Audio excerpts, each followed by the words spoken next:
అని ఏవో మాఫియాల కుట్రలు పన్నుతున్నాయి, విదేశీ హస్తాలు కూడా ఉండే అవకాశం ఉన్నది. అనవసరంగా రైస్ అనే పద్మ వ్యూహంలో ఈయన ఇరుక్కున్నారు.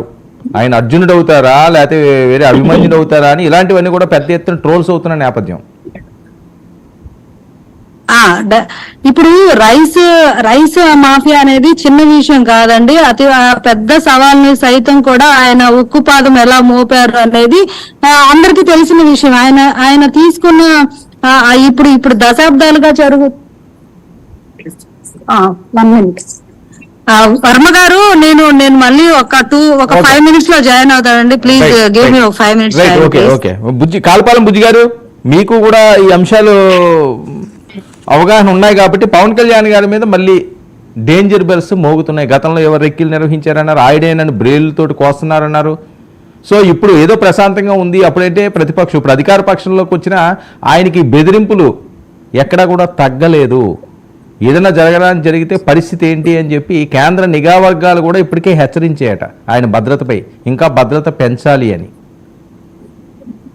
ముందుగా తోటిగా డెబిట్ లో పాల్గొన్న తోటి సోదరులకి, అలాగే 99 ప్రేక్షకులకి, అలాగే మీకు శుభ సాయంత్రం.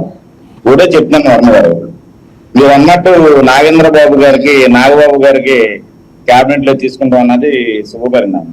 ఎందుకనంటే ఆయన అనకాపల్లి సీటు ఆశించి, ఎంపీ సీటు పోటీ చేయడానికి ఆశించడం కాదు, కన్ఫర్మ్ చేసుకుని అనకాపల్లి వెళ్ళి వర్క్ చేసుకుంటూ, అలాగే అనకాపల్లిలో హౌస్ కూడా తీసుకుని అక్కడే ఉండి ఆయన వర్క్ చేసుకున్న టైంలో కూటమి ఏర్పడిన సందర్భంగా పవన్ కళ్యాణ్ గారు ఆదేశాల మేరకు ఆయన ఎంపీ సీట్ని కూడా వదులుకోవడం జరిగింది. అందరికీ తెలిసింది నిజమే.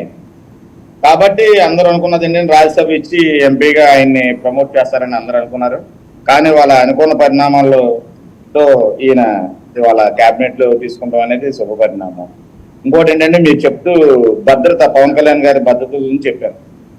కొన్ని అంటే ఇంటెలిజెన్స్ నిఘా వర్గాలు తెలియజేస్తే దానికి కేంద్ర ప్రభుత్వం ఇంటెలిజెన్స్ నిఘా వర్గాలు తెలిపినాయి కాబట్టి కేంద్ర ప్రభుత్వం కానీ అలాగే రాష్ట్ర ప్రభుత్వం కూడా సెక్యూరిటీ పెంచడం, అలాగే పవన్ కళ్యాణ్ భద్రత చూసుకోవాల్సిన అవసరం రెండు ప్రభుత్వాల మీద ఉంది కాబట్టి ఆ రెండు ప్రభుత్వాలు తీసుకుంటే ఇలాంటి ఇంకో విషయం చెప్తున్నాను వరుణ్ గారి మీద పరిమాణం.